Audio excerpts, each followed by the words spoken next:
So make a heading in your copy that Gauss's theorem. Electrostatics এর সবথেকে importance বা সবথেকে বেশি ইম্পর্টেন্স যদি কোনো টপিকসের থেকে থাকে দ্যাট ইজ গসেস থিওরেম। ঠিক আছে, তো গসেস থিওরেম চ্যাপ্টারটা বোঝার আগে বা এই টপিকসটা পড়ার আগে আমাদের একটা জিনিস পড়তে হবে, that is known as electric flux. Electric flux. So what is electric flux? It says that number of lines of force passing perpendicularly through any surface is known as electric flux. Suppose there is a surface,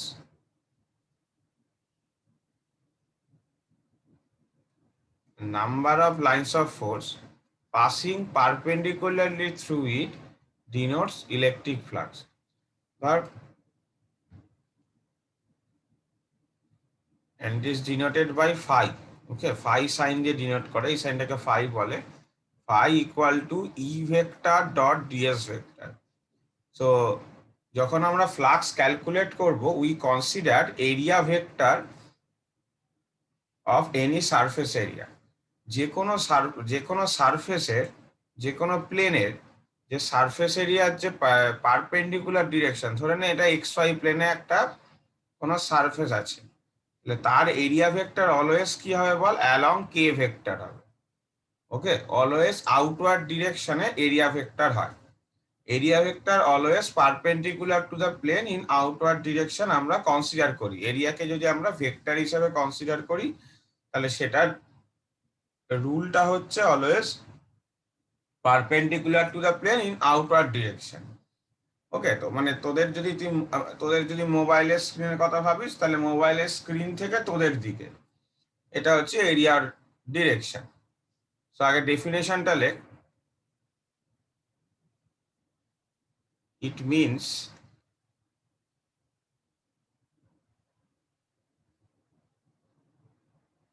number of lines of force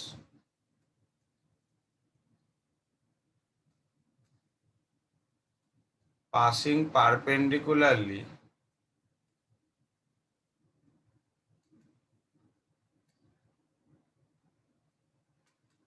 through any surface.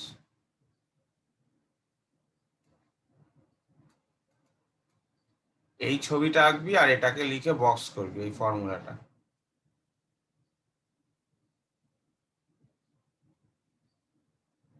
আচ্ছা, এটা না, এটা আঁকার দরকার নেই।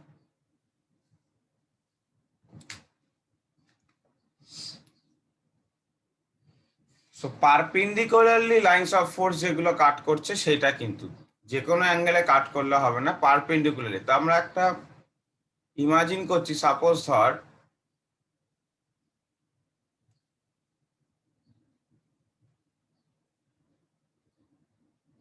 যে এইরকম একটা প্লেন আছে, এরকম প্লেনের এরিয়া ভেক্টর কোন দিকে হবে, এই দিকে। This is the direction of area vector, and suppose the direction of electric field in this section is this, এটা electric field এর direction, angle between them is theta. Okay, তো আমরা যদি পারপেন্ডিকুলারলি এর একটা প্রজেকশন কনসিডার করি,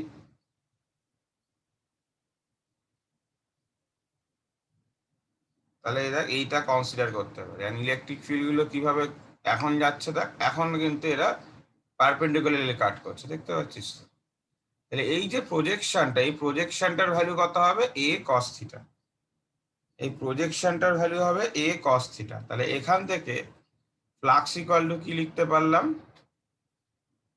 যে E into a cos theta, that means E dot a। তো বেসিক্যালি আমরা প্রত্যেকটা জায়গায় এরিয়াকে অ্যাজ এ ভেক্টর ইমাজিন করছি, আর E ডট a মানে if there is a angle between electric field and area vector suppose called theta, then flux is E dot A, that is the scalar product of two vector quantities E and A.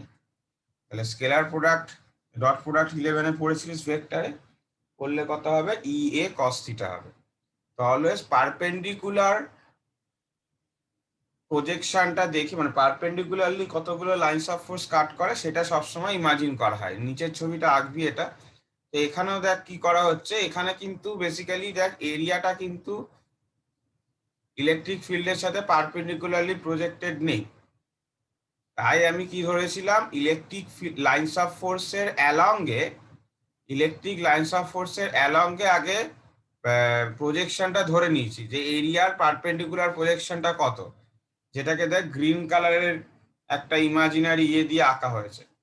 এবার তার জন্য কি হচ্ছে দেখ, এখন electric ফিল্ডটা কিন্তু এই ফিল্ডটা মানে এই যে এরিয়াটা আছে এ কস থিটা, এটাকে কিন্তু পারপেন্ডিকুলারলি কাট করছে। তাহলে মানে ফ্লাক্স মানে কি ছিল, কতগুলো বা number of lines of force perpendicularly cut করবে যে কোনো এরিয়াকে। তার মানে E into A cos theta, that means E dot A, that means E dot A. মানে কেন ফ্লাক্স ই ডট এ হলো, তোদের এটা কোশ্চেন আসতে পারে যে কেন ফ্লাক্সকে দাদা তুমি E dot area vector denote করছো। দেখ এটা সেটা জিনিসটাকে দেখাচ্ছে যে যদি ইলেকট্রিক ফিল্ড আর এরিয়া ভেক্টর এরকম অ্যাঙ্গেলে থাকে, then we have to imagine such an area that electric lines of force perpendicularly cut it. বুঝতে পেরেছিস তো? তাহলে সেখান থেকে ই এ কস থিটা পাচ্ছি, তার মানে ই ডট এ লিখে নে, বা কোনো কোশ্চেন থাকলে জিজ্ঞাসা করতে পারিস। স্যার যে প্লেন শিটটা আপনি আঁকলেন ওটা অ্যাকচুয়ালি নিচের দিকে তো এ এ ভেক্টরটা। হ্যাঁ হ্যাঁ হ্যাঁ হ্যাঁ,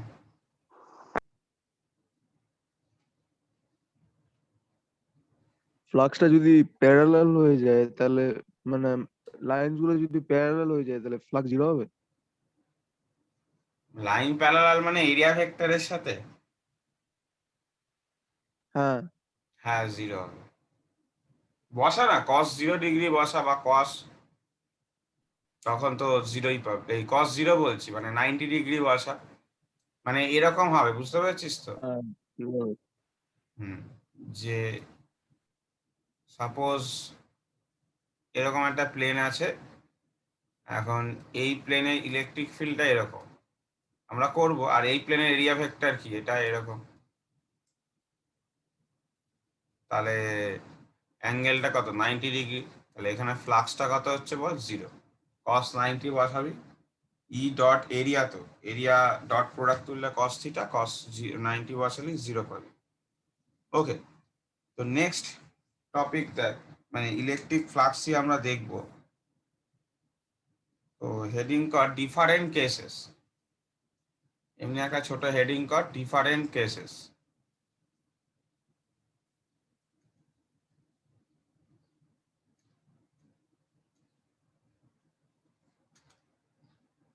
তা আমাদের এত কঠিন কেসগুলো নেই, বাট আমরা একটু দেখে, মানে এই কেসগুলো থাকবে না, বাট আমরা তাও দেখে নেব। এর আন্ডারে sub heading if the electric field is non uniform, electric field is non uniform. Non uniform আমরা বলেছিলাম যে তার মানে কি, ইলেকট্রিক ফিল্ডের ভ্যালু ইজ নট কনস্ট্যান্ট। ঠিক আছে, তো suppose there is a area and the electric ফিল্ডের ভ্যালু এক এক জায়গায় এক এক রকম। ধরে নে এখানে ইলেকট্রিক ফিল্ডের ভ্যালু E1, এখানে আবার ইলেকট্রিক ফিল্ডের ভ্যালু E2। দেখ E1টা অবভিয়াসলি বেশি হবে, বিকজ ইলেকট্রিক ফিল্ড যদি বেশি হয় লাইন্স অফ ফোর্সও বেশি হবে, আর ইলেকট্রিক ফিল্ড যদি কম হয় তাহলে নাম্বার অফ লাইন্স অফ ফোর্সও কম হবে। তো suppose E1 is greater than E2, তো এইখানে যদি তাহলে আমি কনসিডার করি, তাহলে ফ্লাক্সটা কত পাচ্ছি না, E1 ডট DA1, মানে এই জায়গায় যতটা এরিয়া আছে। সিমিলারলি এইখানে আমি ফ্লাক্স কত পাচ্ছি না, E2 ডট DA2। তাহলে যদি টোটাল ফ্লাক্স ক্যালকুলেট করতে হয়, টোটাল ফ্লাক্স ক্যালকুলেট করবি, সেটা কি দেবে, φ1 প্লাস φ2, এরকম চলতেই থাকবে। যদি আমি E1 E2 লিখেছি, আমি তো এরকম অনেকগুলো ধরতে পারি, এরকম EN খানা ধরতে পারি। ঠিক আছে, তাহলে টোটাল ফ্লাক্স হবে এরকম, that means integration over EN dot N.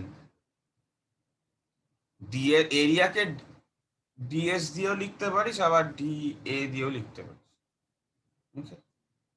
এটা তো, বাট জেনারেলি আমরা এরকম, আমাদের এত কমপ্লিকেটেড কেস নেই যে বিভিন্ন জায়গায় ইলেকট্রিক ফিল্ডের ভ্যালুও বিভিন্ন মানে ডিফারেন্ট। এতটা কমপ্লিকেট কেস করলে আমাদের ক্যালকুলেশনটা অনেক বেশি কমপ্লেক্স হয়ে যাবে। দ্যাটস ওয়াই আমরা যখনই এই তোর একটু পরেই আমরা লিখবো গসেস থিওরেম, আমরা আবার ফ্লাক্স ক্যালকুলেট করব, দেখবি আমরা এমন একটা সারফেস কনসিডার করব যেখানে ইলেকট্রিক ফিল্ডটা ইউনিফর্ম হবে। তার মানে দেখতে পাচ্ছি যদি ইলেকট্রিক ফিল্ডটা নন ইউনিফর্ম হয় তাহলে ক্যালকুলেশনটা বেশ ঝামেলার আছে, তাই তো? তাহলে আমরা এই লেভেলে যেই অঙ্কই করব না কেন সেখানেই কি হবে, যে আমরা এমন ইলেকট্রিক ফিল্ড কনসিডার করব যে ইলেকট্রিক ফিল্ড গুলো অনলি ইউনিফর্ম। কিন্তু নন ইউনিফর্ম হলে যে অ্যাপ্লাই করা যাবে না কোনোদিনে, এটা আমি বলছি না, বাট ক্যালকুলেশনটা কমপ্লেক্সড হবে। ঠিক আছে, তো সেকেন্ড কেসটা দেখ, ডিফারেন্ট কেসের মধ্যেই সেকেন্ড কেসটা দেখ, নাম্বার 2, তোরা নিচে লিখবি, আমি সাইডে লিখছি। হ্যাঁ, নাম্বার 2 হচ্ছে surface is curved.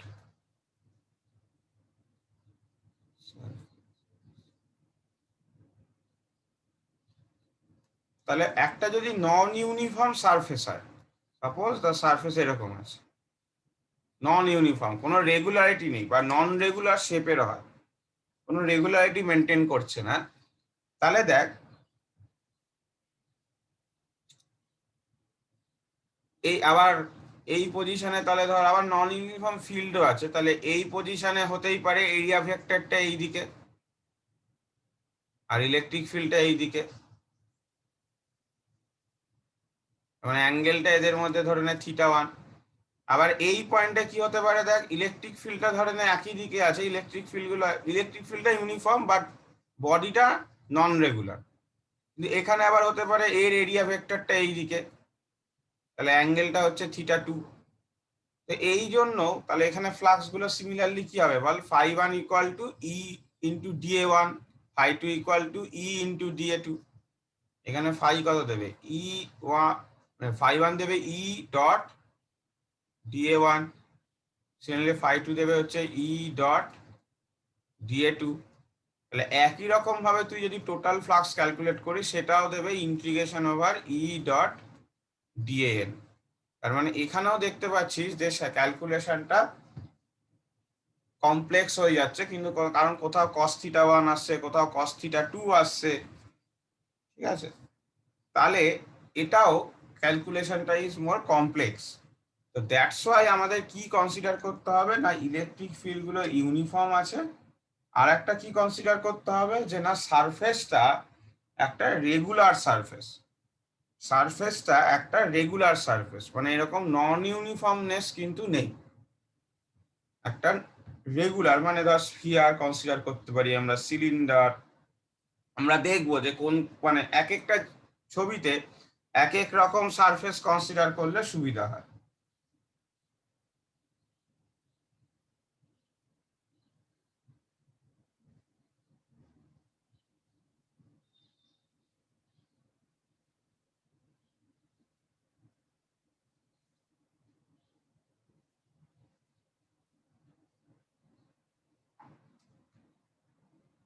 Next heading কর condition for Gauss's theorem.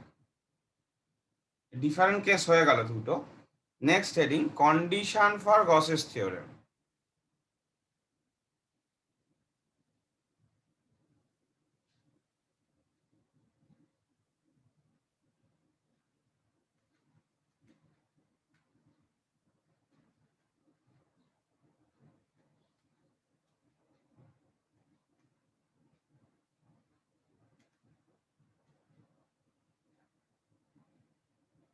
Okay, the condition should be কি, আমরা দেখতে পেলাম আমরা যদি ইজিলি গসেস থিওরেম বা আমরা অ্যাপ্লাই করতে চাই এই ফ্লাক্সের কনসেপ্ট, তাহলে কি হতে হবে না, electric field should be uniform, electric field should be uniform,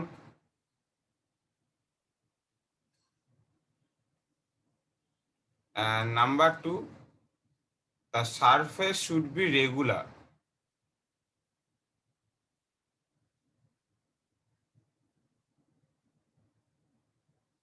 regular shape তো লিখতে পারিস, রেগুলার শেপের একটা বডি হতে হবে। Next heading Gauss's theorem.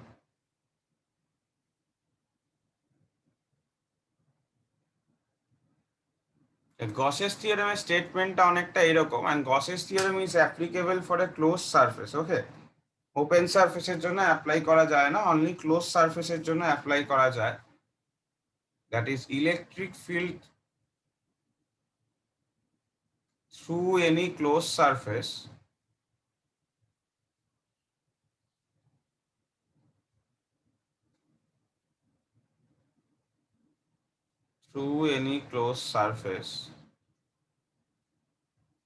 is equal to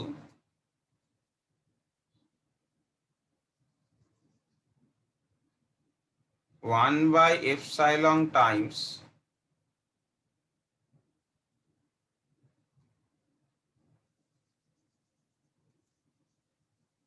total charge inside. So flux, what is E dot ds, is nothing but Q inside by epsilon. What is Q inside? Okay, suppose there is a closed surface. Suppose এরকম একটা closed surface consider কর, যেখানে এখানে ধরে নে plus Q1 charge আছে, এখানে ধরে নে প্লাস Q2 চার্জ আছে, এখানে ধরে নে মাইনাস Q3 চার্জ আছে।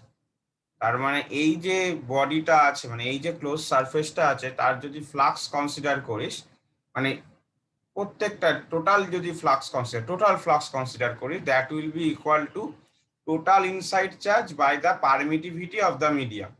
If the surface is situated at air medium, then permittivity will be epsilon naught, and if it is situated in any other dielectric medium, then epsilon will be the dielectric constant or permittivity of that medium. So এটাকে box কর, এটা হচ্ছে Gauss's থিওরেমের mathematical expression. তাহলে এটাকে যদি আমি এই সারফেসটার জন্য লিখতে চাই, তাহলে কি হবে বল?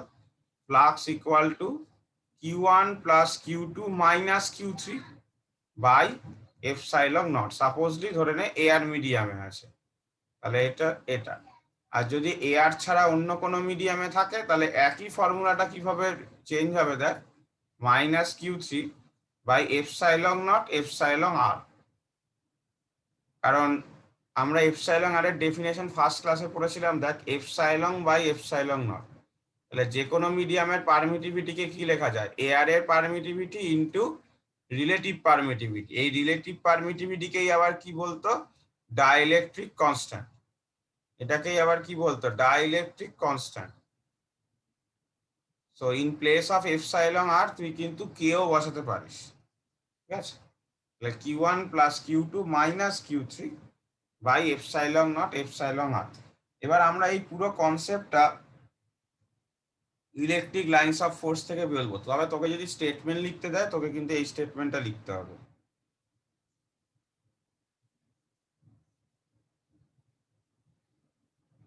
হেডিং কর Gauss's theorem from electric lines of force. Conceptually আমরা এটা বুঝবো যে কি করে এটা ইনসাইড চার্জের উপরেই শুধু ডিপেন্ড করছে, যে flux through a close surface why শুধুমাত্র ইনসাইড চার্জের উপরেই ডিপেন্ড করছে, আউটসাইড চার্জের উপর কেন ডিপেন্ড করছে না, সেটা আমরা দেখতে চাই। তো next heading Gauss's theorem from electric lines of force.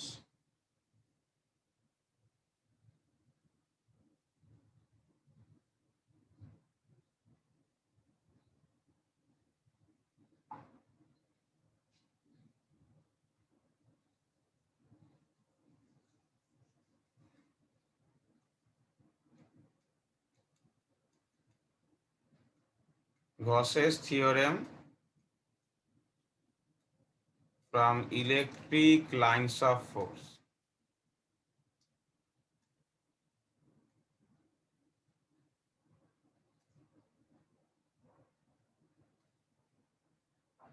Okay. দেখ, সাপোজ তুই একটা কনসিডার কর, এরকম ইয়ে আছে, সারফেস আছে। তো একটা Q1 চার্জ আছে পজিটিভ এখানে, একটা পজিটিভ Q2 চার্জ এখানে আছে, একটা মাইনাস Q3 চার্জ এখানে আছে, আর Q4 চার্জটা আউটসাইডে আছে। এই হচ্ছে ব্যাপার। তাও আমরা ইলেকট্রিক লাইন্স অফ ফোর্সের কনসেপ্ট থেকে কি পড়েছিলাম, যে পজিটিভ থেকে লাইন্স অফ ফোর্স এমিট করে। তাহলে পজিটিভ থেকে দেখ এগুলো এমিট করবে, এখানেও পজিটিভ থেকে এমিট করছে, আর নেগেটিভে লাইন্স অফ ফোর্স কি হয়, এন্টার করে। তাহলে দেখ নেগেটিভের জন্য এন্টার করলো, আচ্ছা এটা কি Q3 হবে। আর Q4 এর জন্য যদি একটু কনসিডার করিস, তাহলে Q4টাও পজিটিভ, তাহলে এখান থেকেও লাইন্স অফ ফোর্স কি করে, এমিট করে। ওকে, এইবার আমি যদি দেখতে চাই যে টোটাল লাইন্স অফ ফোর্স, এখান থেকে আমরা যদি দেখতে চাই total lines of force coming out of the surface, আমরা কি কনসিডার করছি, total lines of force coming out of the surface. তাহলে Q1 এর জন্য পাবো, কারণ Q1 থেকে দেখ lines of force coming out, Q2 এর জন্য কামিং আউট, বাট Q3 এর জন্য is incoming, it is not outgoing. So Q3 এর জন্য ফ্লাক্স শুড বি নেগেটিভ। বুঝতে পারলি তো? সাপোজ ফর Q1 দেখ, ফর Q1 দুটো লাইন্স অফ ফোর্স বেরোচ্ছে, Q2 এর জন্য দুটো বেরোচ্ছে, তাহলে টোটাল আউটগোয়িং কটা, চারটে লাইন্স অফ ফোর্স। আবার Q3 এর জন্য দুটো ইনকামিং ও হচ্ছে, তাহলে নেট আউটগোয়িং কত, 4 মাইনাস 2 2, বোঝা গেল তো, 4 minus 2 2। And what about Q4? দেখ Q4 এর রেসপেক্টে, এই প্লেনের রেসপেক্টে যদি আমি দেখি, এই জায়গাটাতে, এই জায়গাটায় রেসপেক্টে যদি দেখি, দেখ লাইন্স অফ ফোর্স কি বল, ইনকামিং। আবার যদি এইখানে গিয়ে চলে যায়, তখন লাইন্স অফ ফোর্স কি দেখতে পাচ্ছি বল, আউটগোয়িং। তাহলে for the outside charge at one part it is incoming, but in the opposite part it is outgoing. তাহলে if we consider outgoing as a positive and incoming as a negative, তাহলে net effect কত দিচ্ছে, Q4 এর জন্য lines of ফোর্সটা 0 দিচ্ছে, because একটা পার্টে এটা ইনকামিং আছে, বাট আরেকটা মানে আরেকটা পার্টে এটা আউটগোয়িং আছে। তাহলে আউটগোয়িংটাকে তুই পজিটিভ কনসিডার কর, ইনকামিংটাকে তুই নেগেটিভ কনসিডার কর, তাহলে নেট কত হলো বল, 0। ওকে, তাহলে টোটাল মানে লাইন্স অফ ফোর্স তাহলে কাদের জন্য, Q1 plus Q2 minus Q3, ARA করলে এপসাইলন নট। তো ফর Q4 কি হচ্ছে, at one part it is incoming, but in other part it is outgoing. So net effect is 0. Therefore, external charge does not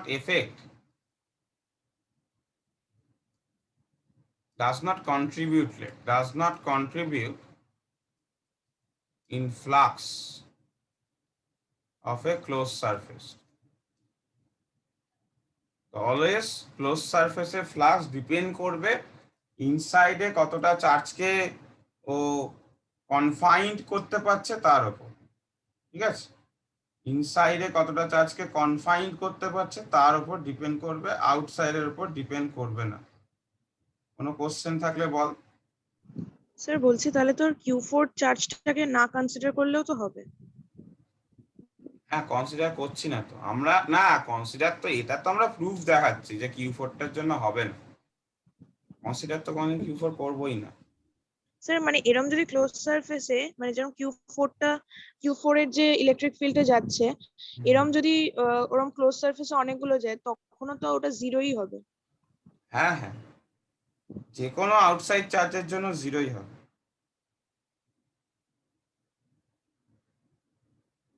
ওকে, তো এরপর যে টপিকটা পড়াবো সেটা ফিজিক্সে নেই, ম্যাথসে আছে, বাট তোরা ম্যাথসের জিওমেট্রি যেটা জেনারেলি হয়তো পড়েছিস, অনেকে পড়িসনি, বাট আমাদের একটা এই গসেস থিওরামের প্রুফ, আমরা যে এই যে স্টেটমেন্টটা প্রুফ যদি করতে চাই, ওই যে flux equal to Q inside by epsilon naught, তখন আমাদের কাজে লাগে।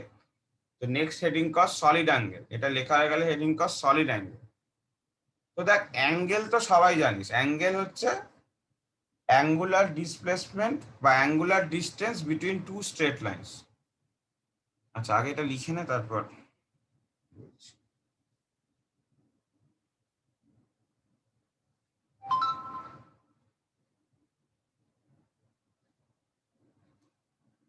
So make an heading solid angle.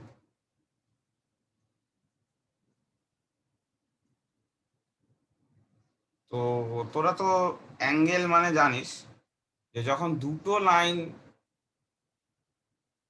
Angle তৈরি করে অলওয়েজ যে angular distance between two straight line is called angle, but the distance angular distance of three lines is known as solid angle. তিনটে লাইনের মধ্যে যে অ্যাঙ্গেল সেটাকে solid angle বলে। তো সলিড অ্যাঙ্গেল কোথায় দেখা যায়? তোদের যে কোনো বাড়িতে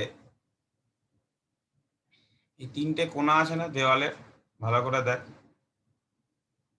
বাড়ির দেওয়ালে যে কোনো একটা এজে একটু কনসিডার কর, তো এজে যে এই অ্যাঙ্গেলটা তৈরি হতে পারে তাকে বলা হয় সলিড অ্যাঙ্গেল। মানে solid angle is three dimensional angle, okay. Normal angle is two dimensional and solid angle is a three dimensional quantity. Suppose a circle, সার্কেলের সেন্টারে যেটা তৈরি হয় তাকে আমরা অ্যাঙ্গেল বলি, ঠিক আছে? তার ভ্যালু কত? 360 ডিগ্রি।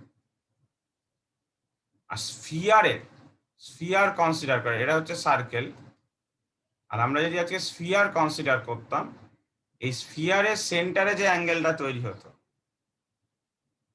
ঠিক আছে, যদি স্ফিয়ার বা থ্রি ডাইমেনশনাল ফিগারের জন্য অ্যাঙ্গেলটা তৈরি হতো তাকে বলা হতো সলিড অ্যাঙ্গেল।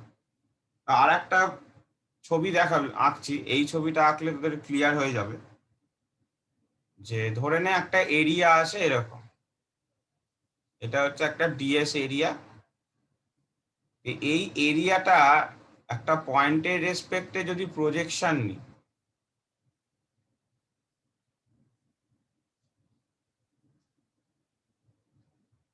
তাহলে হবে এরকম।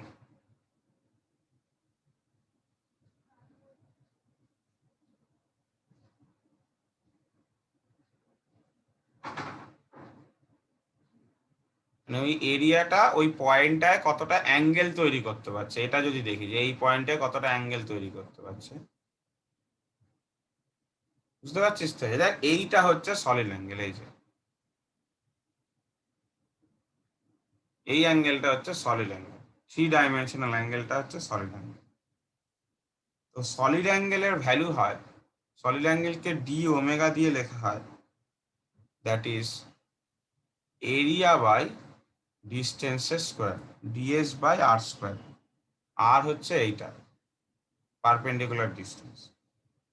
যদি ধরেন একটা স্ফিয়ারের ক্ষেত্রে ভাবি, ধরে নে স্ফিয়ারের যে কোনো একটা এরিয়া, ধর সাপোজ এইটুকুনি এরিয়া, এটা হচ্ছে ডিএস, ওকে।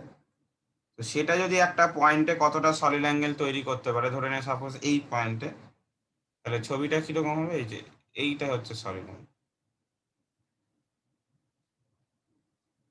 এটা হচ্ছে সলিড অ্যাঙ্গেল,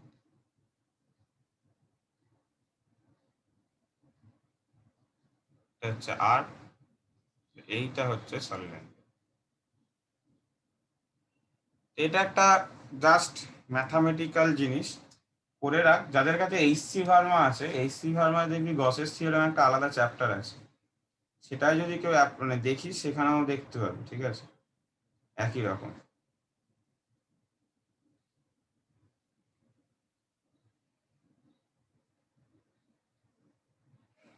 তো বেসিক্যালি আমার এই ডিএস বাই আর স্কোয়ার এই ভ্যালুটা লাগবে, যে সলিড অ্যাঙ্গেলের ভ্যালু অলওয়েজ এরিয়া, ডিএস হচ্ছে এরিয়াকে বোঝাচ্ছে, ঠিক আছে, বাই আর স্কোয়ার হচ্ছে distance between the area and the point of projection, যেখান থেকে আমরা প্রজেকশনটা নিচ্ছি। নেক্সট হেডিং কর proof of Gauss's theorem for Coulomb's law. Proof of Gauss's theorem from Coulomb's law.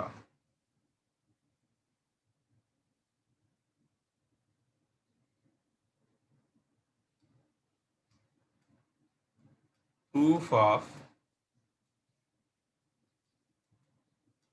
Gauss's theorem from Coulomb's law.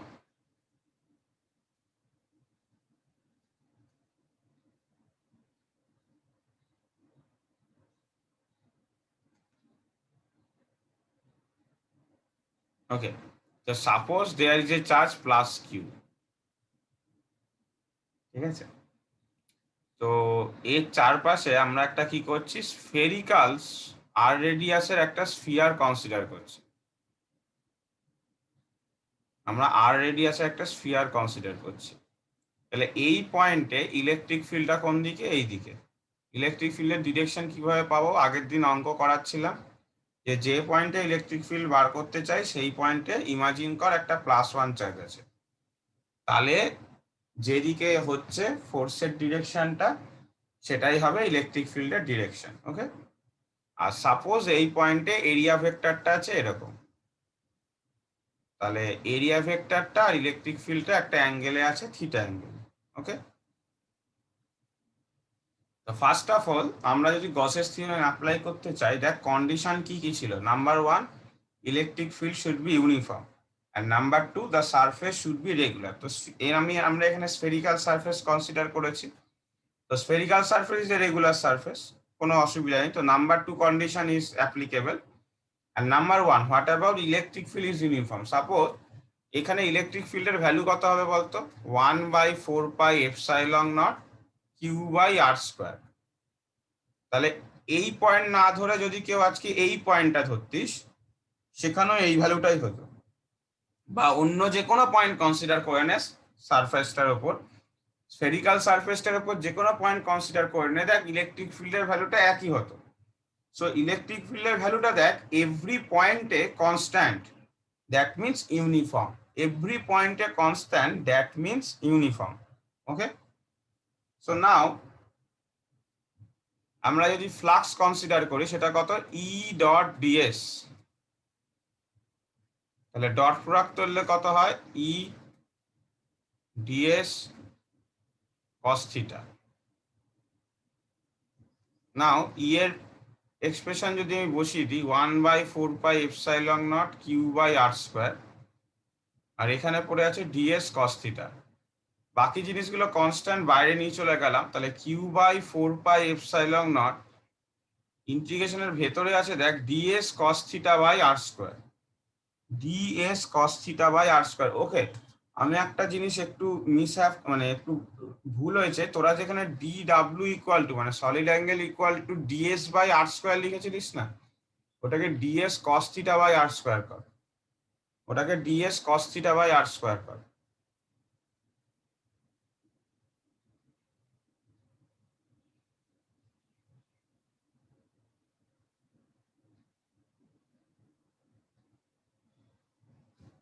Okay, তো basically solid angle হচ্ছে ds cos θ/r², যেখানে থিটাটা হচ্ছে আর ভেক্টর আর ds, মানে এই যে ছবিটা ছিল, মনে কর এই যে ছবিটা ছিল,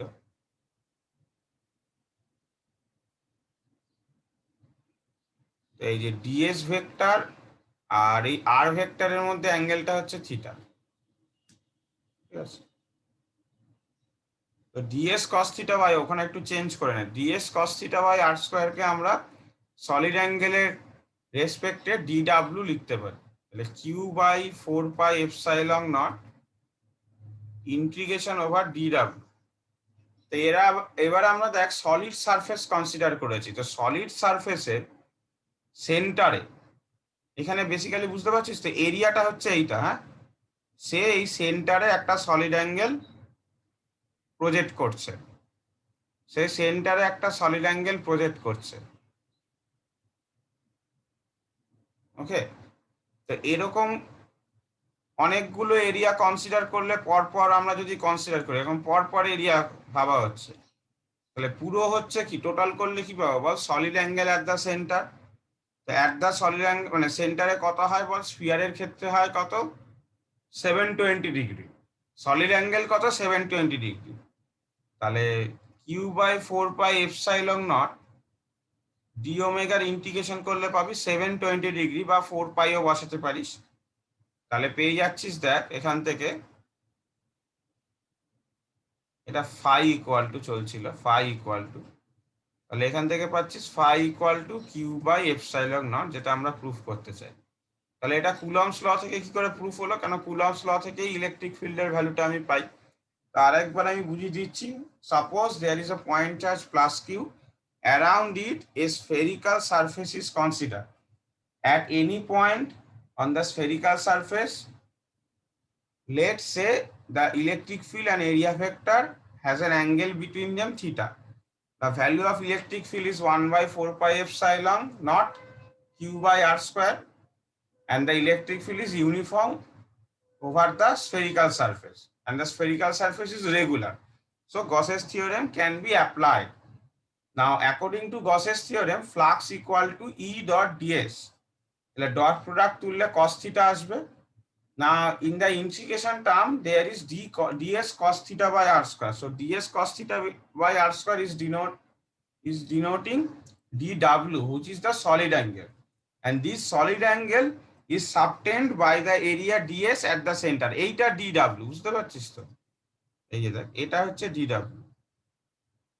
তাহলে ইন্টিগ্রেশন মানে এরকম অনেকগুলো পরপর এরিয়ার কতটা সাবটেন্ড করছে সেটা। তাহলে টোটাল সাবটেন্ড করলে কত আসবে, যে সেন্টারে কতটা অ্যাঙ্গেল তৈরি হয় সেটা আসবে। তো সেন্টারে অলওয়েজ অ্যাঙ্গেল তৈরি হয় কত, 720 ডিগ্রি স্ফিয়ারের ক্ষেত্রে, দ্যাট মিনস 4 পাই। তাহলে সেটা যদি বসিয়ে দিই তাহলে ফ্লাক্সটা পেয়ে যাচ্ছি কিউ বাই এপসাইলন নট, যেটা কিনা গসেস থিওরেমের এক্সপ্রেশন ছিল যে flux equal to inside charge by epsilon naught, because inside charge তো ওটা কিউই ছিল, এখানে ইনসাইড চার্জ তো কিউ ছিল, তাহলে কিউ বাই এপসাইলন নট। ওকে, তো এটা কুলম্বস ল থেকে প্রুফ করা পসিবল। এটা উল্টোটাও দেয়, বুঝতে পারছিস তো? গস ল ফ্রম কুলম্বস ল বা Coulomb's law from Gauss's theorem. যদি Coulomb's law from Gauss's theorem দেয়, উল্টোটা করবি, ঠিক আছে? মানে phi equal to Q by epsilon naught, phi মানে হচ্ছে E dot DS.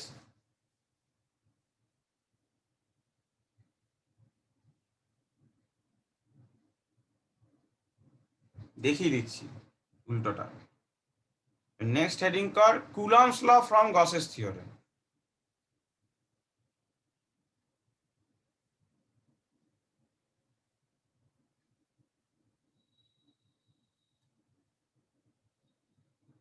Next heading হচ্ছে প্রুফ অফ কুলম্বস ল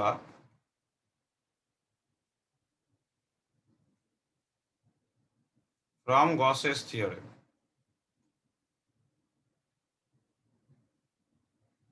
ছবিটা একই থাকবে,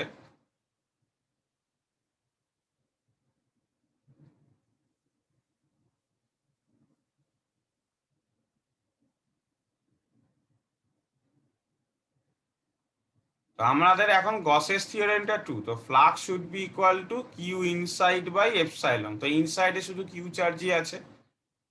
নাও ফ্লাক্স মিন্স কি, E dot DS is equal to Q by epsilon naught.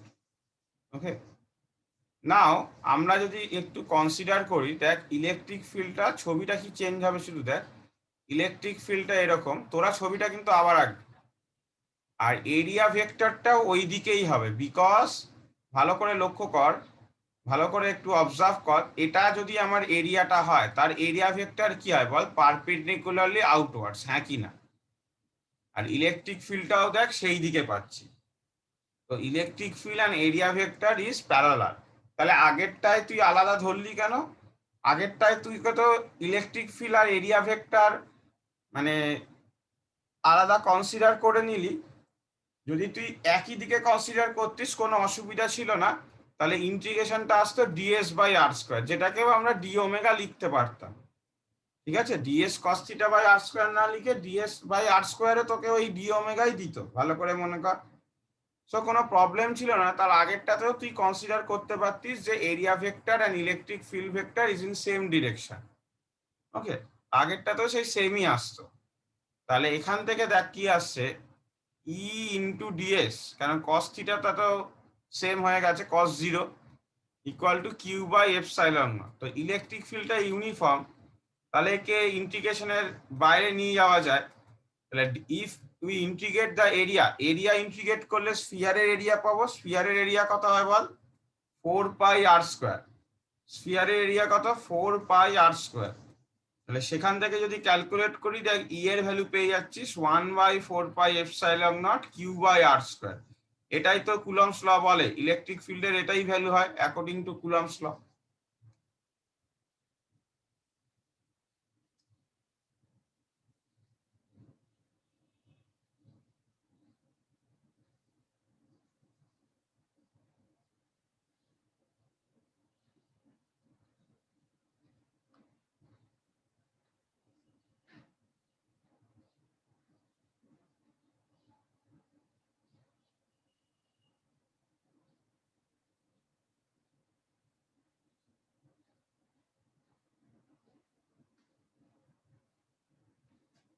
Okay, next heading কর application of Gauss's theorem. Application of Gauss's theorem.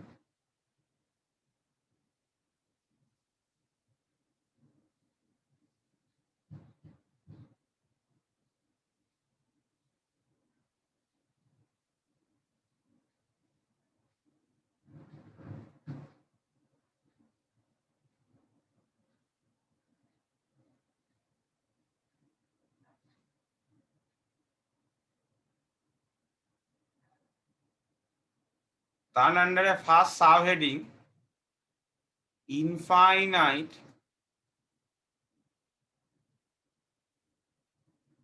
Long linear charged wire. ওয়্যারটা charged but সেটা infinitely long. Okay, এটা infinity অবধি আছে, এদিকে minus infinity, এদিকে plus infinity. Okay, suppose that, তো এইরকম ক্ষেত্রে এই গসেস থিওরেম অ্যাপ্লিকেশনের অঙ্ক মানে থিওরেম গুলোতে আমাকে কিছু গসিয়ান সারফেস কনসিডার করতে হবে, বা একে গসিয়ান পিল বক্স বলে। গসিয়ান সারফেস বা গসিয়ান পিল বক্স, গসিয়ান সারফেস বা গসিয়ান পিল বক্সও বলে একে। তো এই কনসিডারেশন গুলো কেন, এই আগের যে প্রুফ গুলো করছিলাম, এই যে একটু আগে কুলম্বস ল থেকে গসেস থিওরেম, ওখানে গসিয়ান সারফেস কি ধরেছিলাম, sphere.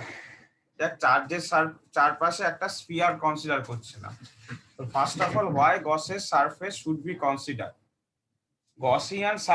Gauss's law is applicable for closed surface. So তোকে অলওয়েজ একটা ক্লোজড সারফেস তোকে ইমাজিন করতে হবে, that is number 1 point. And number 2, Gauss's theorem is easily applicable for a uniform field. তাহলে সারফেসটা এমন হতে হবে যাতে গসেস থিওরেমের যে বেসিক দুটো কন্ডিশন, যে সারফেসটা রেগুলার হলে ভালো হয়, আর নাম্বার 2 হচ্ছে ইলেকট্রিক ফিল্ডটা ইউনিফর্ম হতে হবে, এই দুটো কন্ডিশন যেন সাইমালটেনিয়াসলি ট্রু হয়। তাহলে এমন আমি সারফেস কনসিডার করব যাতে ইলেকট্রিক ফিল্ডটা ইউনিফর্ম হয়। তাই আমরা বিভিন্ন বডিতে বিভিন্ন রকমের দেখতে গসিয়ান সারফেস নেব। এই ছবিটায় আমি ধরে নে 8 ডিস্টেন্স দূরে এই পয়েন্টে ইলেকট্রিক ফিল্ড কত হয় আমি জানতে চাই। 8 ডিস্টেন্স দূরে পি পয়েন্টে, সাপোজলি 8 ডিস্টেন্স দূরে পি পয়েন্টে ইলেকট্রিক ফিল্ড কত হয় জানতে চাস। So what you have to consider? You have to consider a cylinder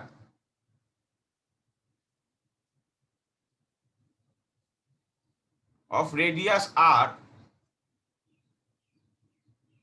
এই পি পয়েন্টটাকে নিয়ে তুই একটা সিলিন্ডার কনসিডার করছিস,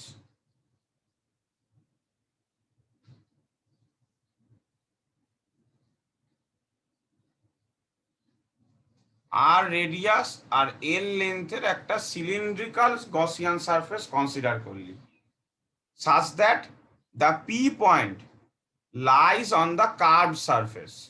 সিলিন্ডারের দেখ তিনটে সারফেস হয়, একটা উপরে সার্কুলার, নিচে সার্কুলার, আর এটা হচ্ছে একটা কার্ভ সারফেস। ক্লিয়ার? একটা মিনিট আমি দেখাচ্ছি জিনিসটা কিভাবে সারফেসটা কনসিডার, মানে কিভাবে পুরো কনসিডারেশনটা হচ্ছে, একটু ওয়েট কর।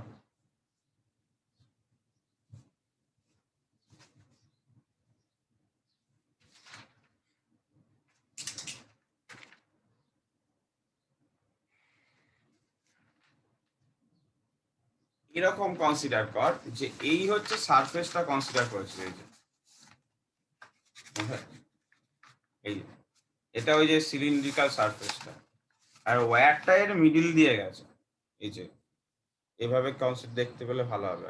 ওয়্যারটা এরকম মিডিল দিয়ে গেছে, আর তুই এর চারপাশে এই ইয়েটা কনসিডার করেছিস, এই ইয়েটা গসিয়ান সারফেসটা।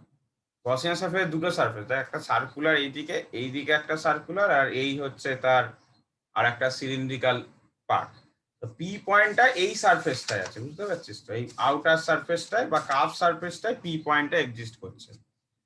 তো তুই যদি একটু কনসিডার করিস ইলেকট্রিক ফিল্ডের ব্যাপারটাকে, ভালো করে লক্ষ্য কর যে এই পয়েন্টে পি পয়েন্টে আমি আলাদা বাইরে আবার আঁকছি, এই যে এরকম আছে, এই হচ্ছিল আমার ওয়্যারটা, সব চার্জড আছে ওয়্যারটা। তাহলে এই পয়েন্টে ইলেকট্রিক ফিল্ড কত? বাইরের দিকে। এই পয়েন্টে কত? বাইরের দিকে। প্রত্যেকটা পয়েন্টে ইলেকট্রিক ফিল্ডটা দেখ আউটওয়ার্ডস হচ্ছে, এটা বুঝতে পারছিস কি সবাই?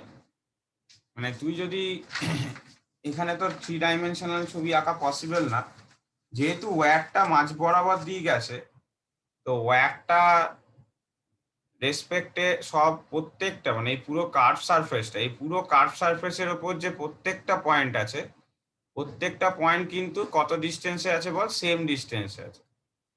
কার্ভ সারফেসেস একদম প্রত্যেকটা পয়েন্ট কি বল? ইকুয়াল ডিস্টেন্সে আছে। তাহলে প্রত্যেকটা পয়েন্টেই কিন্তু যে ইলেকট্রিক ফিল্ডটা সেটা কি বলতো? আউটওয়ার্ড নেচারের। বুঝতে পারছিস কি এটা? এবং ভ্যালুটা সেম, যেহেতু সেম ডিস্টেন্স দূরে আছে, ভ্যালুটা সেম, তাহলে একটা ইউনিফর্ম ফিল্ড আমি কিন্তু পাচ্ছি। এটা বোঝা যাচ্ছে কিনা দেখ, ভ্যালুটা সেম, ঠিক আছে? বিকজ ওয়্যারটা একদম এই যে আমি মানে সিলিন্ডারটা ধরেছিলাম তার মিডিলে আছে। ওকে, সো তাহলে আমাদের এটা এগুলো লিখতে হবে যে কেন আমরা সিলিন্ড্রিক্যালি ধরলাম, যাতে ইলেকট্রিক ফিল্ডটা পি পয়েন্টে ইউনিফর্ম হয়। তো let we consider a cylindrical Gaussian surface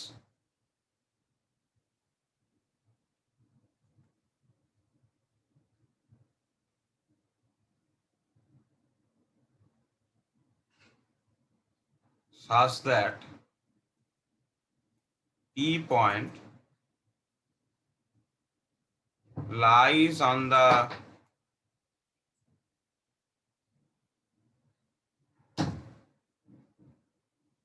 curved surface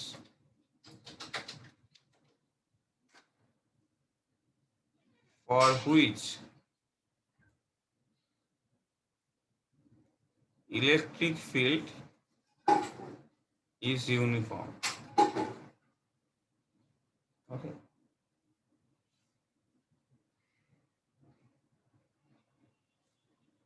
তাহলে এবার আমরা গসেস থিওরেম অ্যাপ্লাই করতে পারি। আচ্ছা, কি বললাম? তিনটে সারফেস কনসিডার করছি, ওপরের একটা সার্কুলার সারফেস, নিচের একটা সার্কুলার সারফেস, আর একটা কার্ভ সারফেস। তাহলে ওপরের সারফেসটা যদি দেখি আমরা, দেখ ওপরের সার্কুলার সারফেসটা যদি কনসিডার করি, তো সেখানে এরিয়া ভেক্টরটা কোন দিকে? এইরকম এরিয়া ভেক্টর পারপেন্ডিকুলারলি আউটওয়ার্ডস হয়, বাট ইলেকট্রিক ফিল্ডটা এই দিকে।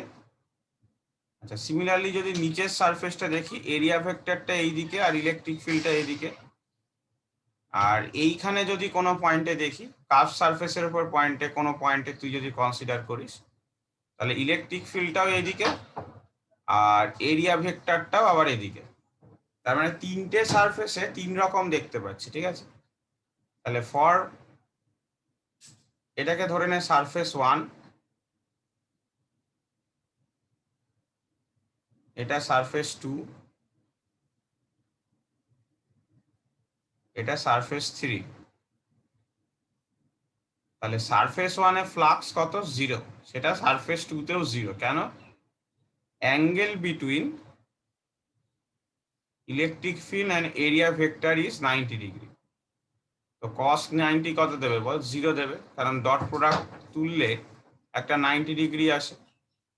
তাহলে শুধুমাত্র ফাই 3টা এক্সিস্ট করছে মানে থার্ড সারফেসের জন্য। সেটা কত? ইন্টিগ্রেশন ওভার ই ডট ডিএস। তাহলে ফার্স্ট অফ অল যদি তুই ডটটা তুলে দিস তাহলে ইন্টিগ্রেশন ওভার ই ইন্টু ডিএস আসবে। কেন? দেখ ইলেকট্রিক ফিল্ড আর এরিয়া ভেক্টরটা সেম দিকে আছে, ডট তুললে cos 0 ডিগ্রি 1 দেবে। সেটা equal to according Gauss's theorem কত? Inside charge by epsilon naught. এবার ইলেকট্রিক ফিল্ডটাকে ইউনিফর্ম বলে মানে কনস্ট্যান্ট বলে বাইরে নিয়ে নিচ্ছিস, Q inside charge by epsilon naught. তাহলে এই সিলিন্ডারটার এরিয়া কত? এরিয়ার ফর্মুলা সিলিন্ডারের কত হয়? 2 pi r L.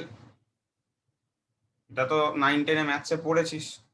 is equal to q inside by epsilon naught. But the interesting fact is the cylinder does not confine the total charge of the wire.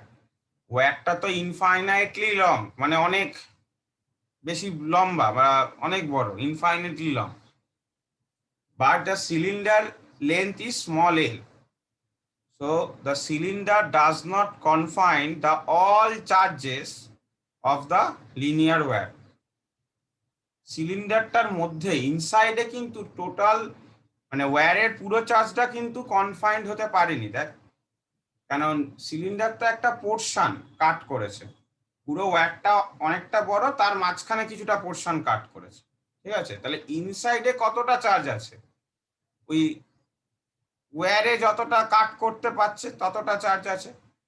সিলিন্ডারটার যতটুকুনি ওয়্যারকে কাট করেছে, যতটা লেন্থের ওয়্যারকে কাট করেছে, ততটা লেন্থে যতটা চার্জ আছে, যতটা অ্যামাউন্ট অফ চার্জ আছে, সেটাই হচ্ছে inside charge. Now what is Q inside? That is lambda into L, where lambda is called linear charge density. First chapter মনে পড়ছে? ফার্স্ট চ্যাপ্টার পড়েছিলাম ফার্স্ট দিন। 3 types of charge density has been considered: linear charge density, surface charge density, and volume charge density. What is linear charge density? Linear charge density means total charge by total length. So suppose the charged wire has a linear charge density lambda. Why linear is considered? Because where is linear, okay? Where to linear নিয়েছি, so charge density should be linear. That's why lambda, that is linear charge density, is considered. Now only the L length of the wire is cut by the Gaussian cylindrical surface. So linear charge density lambda, that means per unit length. Linear charge density মানে কি? Charge per unit length. So L লেন্থে কতটা charge আছে? Unit লেন্থে lambda amount charge আছে। তাহলে L লেন্থে কত? Lambda into L. তো সাপোজ ধরো এই যে সিলিন্ডারটা, তার ভেতরে এই যে এখান থেকে এইটুকুনি মধ্যে যতটা চার্জ পাবি ওয়্যারে, সেটাই তো সিলিন্ডারটা কনফাইন্ড বা ইনসাইড চার্জ। তার ভ্যালু কত? Lambda into L. এখানে লিখে দে পরের লাইনে। তাহলে E into 2 pi r L equal to lambda L by epsilon naught. পাশে লিখে রাখতে পারিস lambda is linear charge density. So from that you get the value of electric field is 1 by 2 pi epsilon naught lambda by r. 1 by 2 pi epsilon naught lambda by r.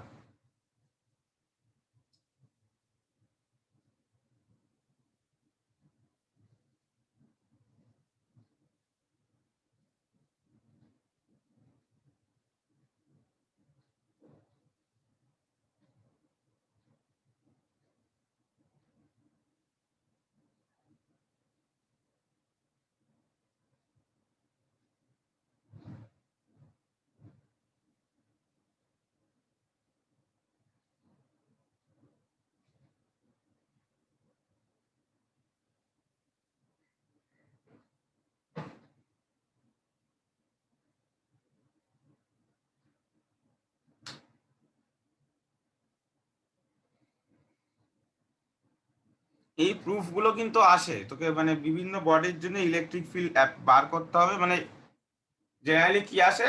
Write down Gauss's theorem and apply it to find electric field for a infinite wire.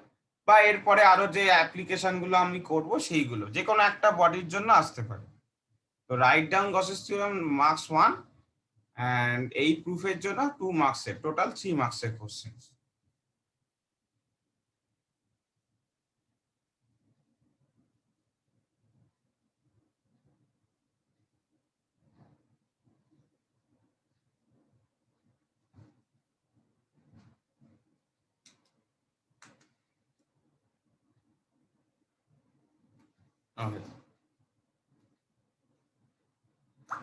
আচ্ছা, বুঝতে পারছিস তো? এটা হচ্ছে বড় কথা। ঋতঙ্কর তো first class, বোঝা যাচ্ছে? হ্যাঁ স্যার। আগের ক্লাসগুলো দেখেছিলিস না? ওটা এখনো দেখা হয়নি। হ্যাঁ স্যার, 3টে দেখেছি, 3rd অবধি দেখা হয়েছে। ঠিক আছে।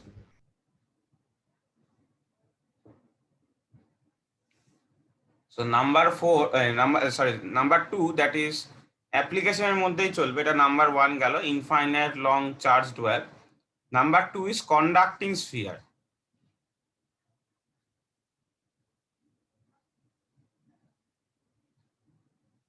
Conducting sphere. So one properties of a conductor that should be known by you, that is charge always reside at the surface of a conductor. Charge always reside at the surface of conductor. তুই যদি ইনসাইডে চার্জও this সেটা আউটসাইডে চলে আসবে। মানে একটা কন্ডাক্টরে always charge শুধুমাত্র বাইরের সারকামফারেন্সে রিসাইড করে। ভেতরে ধর তুই দিলি বাইরে, ভেতরে চার্জ তাও সেটা বাইরে চলে আসবে। কেন? Because the body is conductor, so it can conduct the charge. So ধর পজিটিভের মধ্যে রিপালশন হবে, তো ভালো করে ভাব, পজিটিভ ভেতর, আজকে ধর সাপোজলি ভেতরে আছে, তাহলে ভেতরে থাকলে পজিটিভ রিপালশন হবে। যদি ভেতরে থাকে দুটো চার্জের মধ্যে ডিস্টেন্স কম, তাহলে রিপালশনটা বেশি। কিন্তু যদি সারফেসে থাকে দুটো চার্জের মধ্যে ডিস্টেন্স বেশি, দেন রিপালশনটা কম। সো ইকুইলিব্রিয়ামটা প্রবাবিলিটি বেশি। মানে কি হচ্ছে, কেন অলওয়েজ চার্জ বাইরে রিসাইড করছে? Because the distance between any two charges is maximum if the charge reside at the surface. ভালো করে ভাব, যদি ভেতরে থাকে ডিস্টেন্সটা অলওয়েজ কম হবে, দেন রিপালশন ফোর্স ইজ হাই। এখানে repulsion force is low, so generally equilibrium can be established. That's why charge always reside at the surface of a conductor.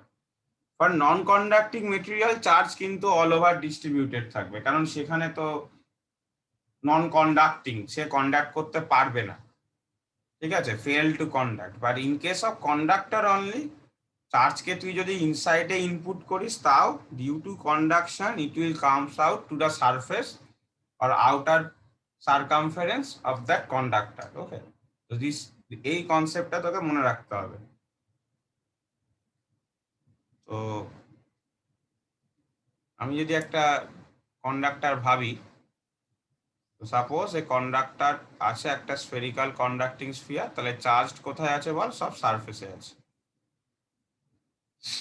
তো এর দুটো জায়গায় আমি ইলেকট্রিক ফিল্ড বার করতে পারি। একবার ভেতরে, আচ্ছা ধরে নে এটার রেডিয়াস হচ্ছে আর, তো আমি আগে কি করছি না ইনসাইডে ইলেকট্রিক ফিল্ড বার করছি, ইনসাইডে যে কোনো পয়েন্টে। তাহলে ইনসাইডে ধরে নে এই সাপোজ এই পয়েন্টে বার করতে চাই, তো so we consider a small radius sphere that is X. ঠিক আছে, a small sphere of radius X. তাহলে আমরা ফার্স্টে বার করতে চাইছি এর মধ্যে সাবকেস ইনসাইড পয়েন্ট। তাহলে ইনসাইডে আমরা কি করেছি, we consider a sphere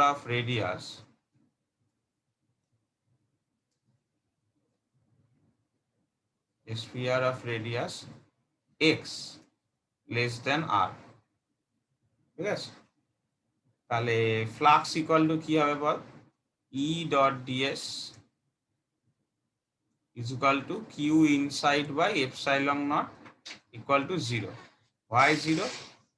Because Q inside is zero, because তুই যে সারফেসটা কনসিডার করছিস, the spherical surface you consider does not enclosed any charge, does not enclosed any static charge। এর ভেতরে তো কোনো চার্জই নেই, দেখ এর ভেতরে তো কোনো চার্জ নেই, তাহলে enclosed charge zero। if the enclosed charge zero, you can write that electric field is zero। so inside a conductor electric field কি হয়, জিরো হয়। inside a electric field কি হয়, জিরো হয়। না আমরা আউটসাইডে বার করতে চাই, again we considering a sphere of radius x, but now x is greater than r। ঠিক আছে, তাহলে সাব কেস আমরা নেক্সট সাব কেস করছি আউটসাইড। তাহলে আউটসাইডের জন্য আমরা কি করেছি, again we consider a sphere of radius x which is greater than r, then flux equal to E dot ds is equal to q inside by epsilon। this is Gauss's theorem। now তুই যদি এই Gaussian সারফেসটার উপর যে কোনো একটা point ধরিস, ভালো করে দেখ, ইলেকট্রিক ফিল্ডটাও আউটওয়ার্ডস হবে আর এরিয়া ভেক্টরটাও আউটওয়ার্ডস হবে। যে কোনো একটা ছোট এরিয়া ধরিস, the electric field and the area vector is in same direction, so dot প্রোডাক্টটা তুললে cos থিটা আসবে। তো if we put 0 degree, cos 0 is value 1 and E is uniform, so ইটাকে তুই বাইরে নিতে পারিস ইন্টিগ্রেশনে, E integration over ds। so now see the outer radius, the most outer radius can confine the all charge residing on the conducting sphere। এই যে আমি pink কালারের যে স্ফিয়ারটা নিয়েছি সেটার মধ্যে দেখ সব চার্জ চলে এসছে, দেখ এই যে এগুলো সবাই চলে এসছে, সবাই অল টোটাল সব চার্জ। এখন এই চার্জগুলো এখন দেখ পিঙ্ক, তুই যদি পিঙ্ক কালারের স্ফিয়ারটা রেসপেক্টে দেখিস, এই সবকটা চার্জ এখন কি inside charge. So Q inside should be capital Q আর টোটাল চার্জ। আচ্ছা, হোয়াট অ্যাবাউট এরিয়া? এরিয়া স্ফিয়ারের কত হয়, 4 pi r square is equal to capital Q by epsilon naught। so electric field is 1 by 4 pi epsilon naught Q by r square, sorry x square, sorry x radius ধরেছি তো, তাহলে 4 pi x square. ঠিক আছে, so আমরা যদি একটা diagram draw করি for electric field, আমরা যদি একটা ডায়াগ্রাম ড্র করি for electric field versus distance, তাহলে ডায়াগ্রামটা হবে এই রকম। দেখ ইনিশিয়ালি ইলেকট্রিক ফিল্ডটা কত, 0, so there will be no graph, and after that electric field is proportional to 1 by x square, that is electric field is inversely proportional to x square, so graph should be this। এইখানে electric ফিল্ডটা এইভাবে proportional আর এইদিকে কোনো কিছুই নেই, so electric field is 0। তো এই গ্রাফটা এঁকে রাখ, দেয় আঁকতে অনেক সময় 1 মার্কসের জন্য।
তাড়াতাড়ি লিখে নে।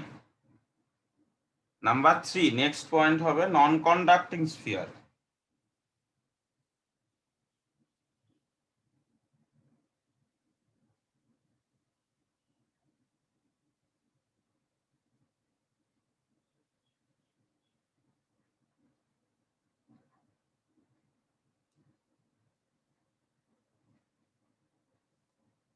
কোনো কোশ্চেন থাকলে বলতে পারিস।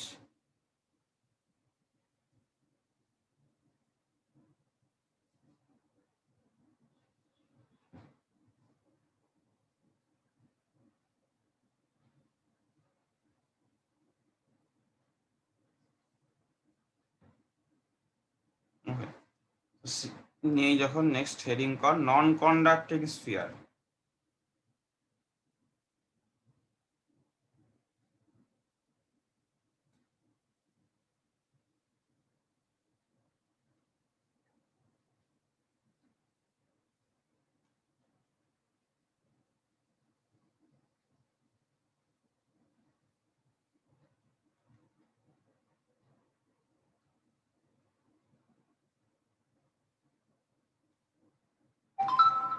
So for non-conducting sphere, charge is distributed throughout its volume. Okay, সব জায়গায় আছে। So suppose this is a non-conducting sphere of radius r. So charge is distributed throughout its volume. প্রত্যেকটা জায়গায় আছে, সারফেসেও আছে, ইনসাইডেও আছে, সব জায়গায় আছে। So in the same manner, we can calculate electric field for an inside point and an outside point. So first, suppose an inside point. So we consider a small sphere of radius x. So number subcase 1 is inside point. So inside means x is less than r. So in that case, flux, which is E dot ds, is equal to q inside by epsilon naught. Now, over the surface of this sphere, electric field vector and area vector is in same direction. Okay, electric field vector and area vector in same direction, and electric field is uniform. So the integration becomes E integration over ds. And what about inside charge? Because we can clearly see that the small sphere cannot confine the total charge of the non-conducting system. Suppose the non-conducting sphere has a charge capital Q, but the small sphere only can consider some part of it. Okay, it can confine some part of it. খুব অল্প পরিমাণে দেখ enclosed করতে পারছে। So we have to calculate the enclosed amount of charge. So we consider a new quantity which is named as rho, what is known as volume charge density. Volume charge density. So why it is considered? Because the volume is distributed, the charge is distributed uniformly over the volume. So the value of rho is nothing but q by 4/3 pi r cube. Okay, q by 4/3 pi r cube. And what is the volume of this small sphere? 4/3 3 pi x cube. So the inside charge is nothing but rho into 4/3 pi x cube. আমি again concept টা বোঝাচ্ছি দেখ, why rho is considered? Because charge is distributed along the throughout its volume. So per unit volume amount of charge is rho. এটা আমি কি depend করছে দেখ, per unit ভলিউমে অ্যামাউন্ট অফ চার্জ কত, কারণ Q by 4/3 pi R cube কি denote করে, পার ইউনিট ভলিউমে অ্যামাউন্ট অফ চার্জ কত। তাহলে ওই স্ফিয়ারটার ভলিউম কত, 4/3 পাই এক্স কিউব। তাহলে টোটাল চার্জ কত হবে, রো মানে ওই কনফাইন্ড চার্জ কত হবে, ওই স্মল স্ফিয়ারটা কতটা এনক্লোজ করতে পেরেছে সেটা কি হবে, পার ইউনিটে কতটা চার্জ ইনটু তার স্ফিয়ারের নিজের ভলিউম। ওকে, সো তুই যদি রো এর ভ্যালু বসিয়ে দিস, you will get Q x cube by R cube. তাহলে কিউ ইনসাইড কত, Q x cube by R cube. Now ds এর ইন্টিগ্রেশন করলে কি পাবি 4 পাই x স্কয়ার।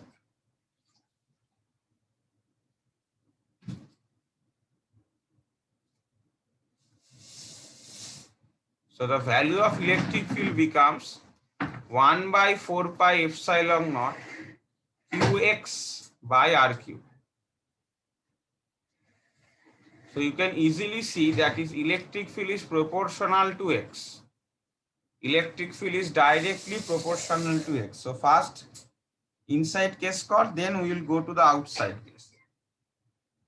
এটা আগে লিখে নে সবাই। এই রো কনসিডারেশনটা মানে রো কেন আমি কনসিডার করলাম এটা বুঝতে পারলে কিনা দেখ। Because that small sphere can not enclose the total charge. Okay, total charge কিন্তু এনক্লোজ করতে পারে না, some amount of charge enclose করতে পারে। তো সেইখান থেকে এটা করছি।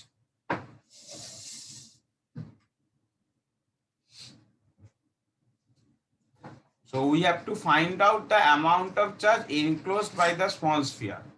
তাই আমি আগে রো কনসিডার করেছি which denotes that charge per unit volume. Small স্ফিয়ারটার ভলিউম আমি জানি, তো আমরা যদি মাল্টিপ্লাই করে দিই তাহলে charge inside the small sphere আমি কনসিডার করে নিতে পেরেছি capital Q x cube by R cube. এই ইন্টারেস্টিং ফ্যাক্ট দেখ, যখন এক্স ইকুয়াল টু আর বসা, if we put small x equal to r then capital Q হয়ে যাবে, তাই তো এটাই তো কনসেপ্ট অঙ্কটাই, যে if the radius of the sphere is r then the total charge is capital Q. Okay, তো যাই হোক, next sub heading is outside point.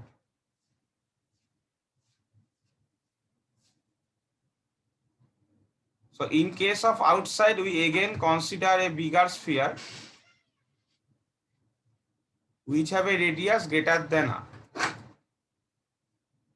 So which have a radius greater than r. So in this case, we do not need to worry about the inside charge, because তুই যদি big স্ফিয়ারটা consider করিস pink কালারের যেটা, তার মধ্যে দেখ all charges আর enclose, সব charge চলে এসছে, দেখ কোনো চার্জ আর আউটসাইডে নেই। All the total charge reside on the non-conducting system is enclosed by this big sphere. So the Q inside for outside point is total capital Q. তোকে এরকম আলাদা করে আর বার করতে হবে না। তো এগেইন এখানে দেখ flux equal to E dot ds is equal to Q inside by epsilon। তো Q ইনসাইডটা ক্যাপিটাল কিউ লেখা যায়। আর এগেইন এখান থেকে একই রকম ভাবে করবি, E into 4 pi x square,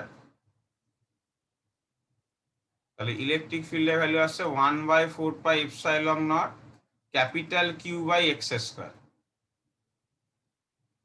ঠিক আছে, দেখ ইন্টারেস্টিং ফ্যাক্ট হচ্ছে কন্ডাক্টিং স্ফিয়ারের আউটসাইড পয়েন্ট আর নন কন্ডাক্টিং স্ফিয়ারের আউটসাইড কিন্তু same.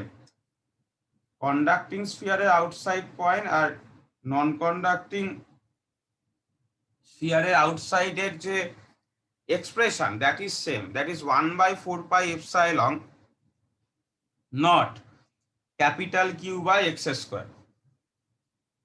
So in case of conducting sphere, we see that inside electric field is directly proportional to the x. So if we draw electric field versus distance graph, for the inside case electric field is directly proportional to the x, so that should be a straight line.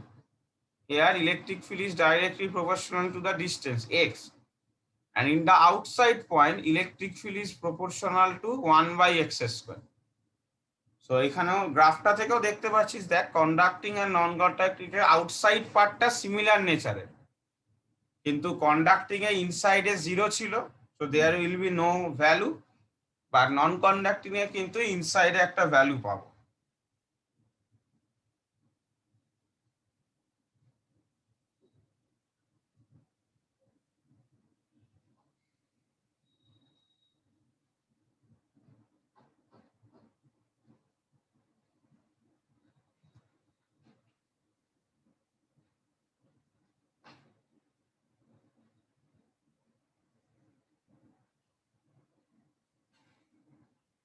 এটা third application গেল। এটা লেখা হয়ে গেলে number 4 application, sheet of charge. Sheet SHEET বা page of চার্জও লিখতে পারি, শিট অফ চার্জ আর পেজ অফ চার্জ, মানে একটা পেজ আছে, সিম্পল পেজ, এবং সেই পেজটা চার্জড আছে, তার জন্য ইলেকট্রিক ফিল্ড কত হবে সেটা আমরা ক্যালকুলেট করতে চাই। Next heading, sheet of charge. Total 5টা অ্যাপ্লিকেশন আছে, 5টার মধ্যে যে কোনো একটা আসবেই আসবে always.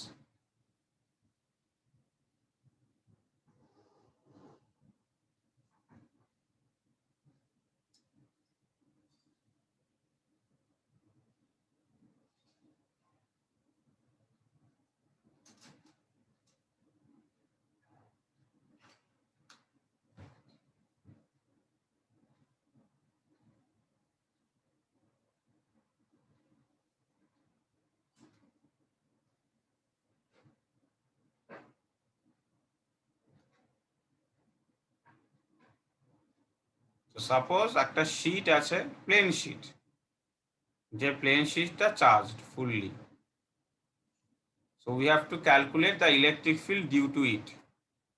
So what we have considered, we consider a cylinder that cut perpendicularly to the sheet, that cut perpendicularly to the sheet, এই একটাই সিলিন্ডার কিন্তু, ঠিক আছে? এটা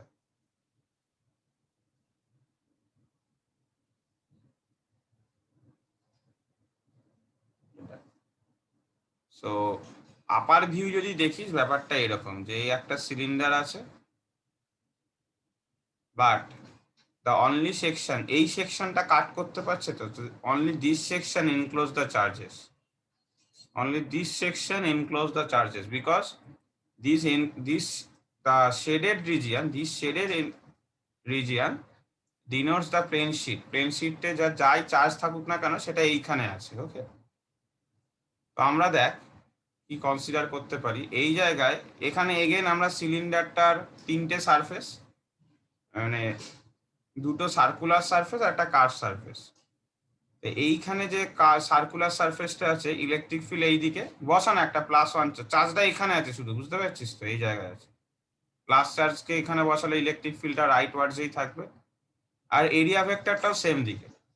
সিমিলারলি এটাতে ইলেকট্রিক ফিল্ড এদিকে, এরিয়া ভেক্টরটাও সেম দিকে। বাট তুই যদি কার্ভ সারফেসটা দেখিস, ইলেকট্রিক ফিল্ড এইদিকে আর এরিয়া ভেক্টরটা এইদিকে, সো 90 ডিগ্রি। তো এখানে সার্কুলার গুলোর জন্য এক্সিস্ট করছে, কার্ভডার জন্য এক্সিস্ট করছে না, তাই তো? তাহলে φ1 কি লেখা যায়, E into DS, E into S, S ধরে নিচ্ছি সার্কুলার সেকশনটার এরিয়া। φ2 হচ্ছে E ইন্টু ডিএস, মানে এগেন E ইন্টু এস, আর φ3 equal to 0, because angle between electric field vector and area vector is 90 degree. So if we calculate the total flux, that is φ1 plus φ2 plus φ3, so it will give you 2Es. Now according Gauss's theorem, the total flux equal to inside charge by epsilon naught. Now see, the Gaussian surface you consider is a cylindrical. It does not enclose the total charge of the sheet. পুরো চার্জটা enclose করতে পারছে না। কতটা enclose করতে পারছে? Only এই cutting পার্টে যতটা চার্জ আছে, অনলি এই কাটিং সেকশনে দ্য অ্যামাউন্ট অফ চার্জ, যতটা অ্যামাউন্ট অফ চার্জ লাই করছে ততটাই এনক্লোজ করতে পারছে। তো সেটা কত?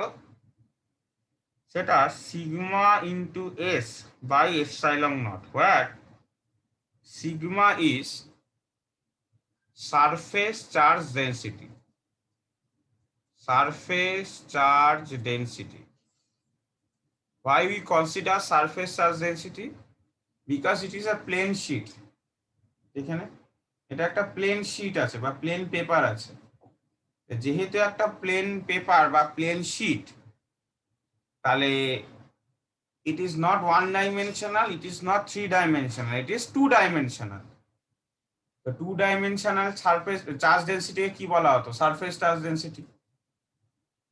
এটা মানে কি? Total charge per unit area, total charge per unit area, sorry total charge, sigma is equal to total charge per unit area. তো এইটুকুনি যে প্রজেকশন মানে এইটুকুনি যে এরিয়া আছে, এতে যতটা চার্জ থাকবে সেটাই তো এনক্লোজ চার্জ। তো ভালো করে দেখ, আজকে যদি এটার এরিয়া এস হয়, এই যে মুখের সার্কেলটা, তাহলে এটারও এস হবে আর এটাও এস হবে, প্রত্যেকটার এরিয়াই এস হবে, বিকজ সবাই তো একটা সিলিন্ডারেই লাই করছে, তো প্রত্যেকের এরিয়া এস হবে। দ্যাটস ওয়াই ইনসাইড চার্জ কত? Sigma S by epsilon naught. That means electric field is equal to sigma by 2 epsilon naught. যেটা ইন্টারেস্টিং ফ্যাক্ট সেটা দেখ, electric field due to a plane sheet does not depend on the distance, it is constant। মানে এই পয়েন্টেও যা value হবে এই পয়েন্টেও value কিন্তু same. Electric ফিল্ডের ভ্যালুটা মানে প্লেন শিট থেকে কতটা দূরে তুই কোন পয়েন্টে তুই ইলেকট্রিক ফিল্ড বার করছিস, কতটা ডিস্টেন্স তুই দূরে তুই ইলেকট্রিক ফিল্ড তুই ক্যালকুলেট করছিস, সেটা কিন্তু ডিপেন্ড করছে না। ওকে,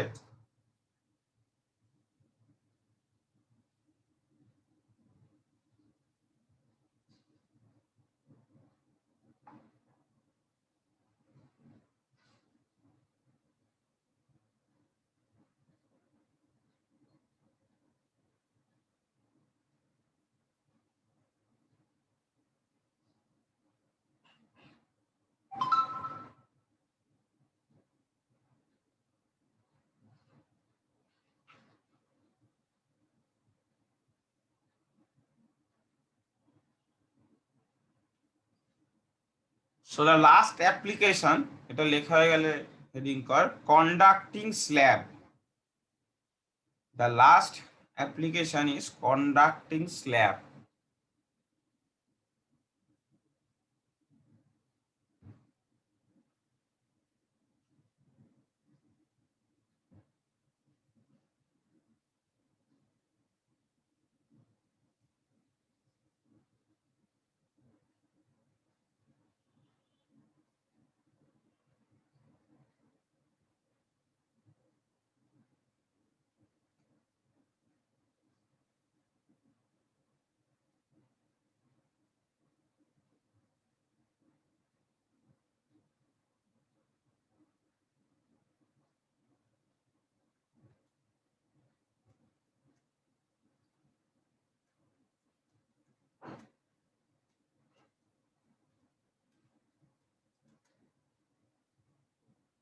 So its nature is same as that of a conductor, that charge only reside at the surface of the slab.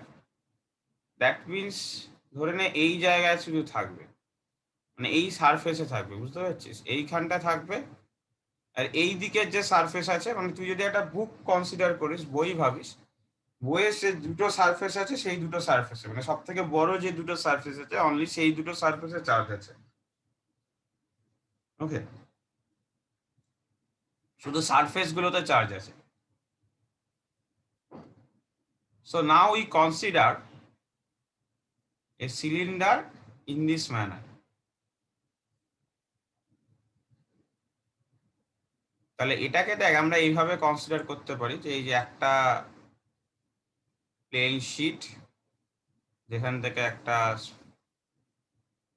Cylinder ভেবেছি, যার একটা এরিয়া হচ্ছে এই যে এটা, এখানে কি আছে শেডের জায়গাটা কি আছে, চার্জড আছে, এরকম ব্যাপার। কেন? কারণটা হচ্ছে দেখ এই সেকশনে যে চার্জটা আছে সেটা কিন্তু এখানে এসে এই ভেতরটা তো ভেতরে electric field zero, because in any conductor inside electric field is zero. So যে চার্জটা অপোজিট সারফেসে লাই করছে সে ভেতর দিয়ে এসে এইদিকে কোনো এফেক্ট ফেলবে না, বুঝতে পারছিস? যেহেতু ভেতর দিয়ে ইলেকট্রিক ফিল্ড জিরো, তো সেই চার্জের কোনো এফেক্ট কিন্তু ইনসাইড পয়েন্ট দিয়ে গো থ্রু করে রাইট হ্যান্ড সাইডে পড়বে না, রাইট হ্যান্ড সাইডে পড়বে না। সো লেফট হ্যান্ড সাইডে যে চার্জের অ্যাকুমুলেশন আছে সেটা কিন্তু রাইটে কোনো এফেক্ট ফেলবে না।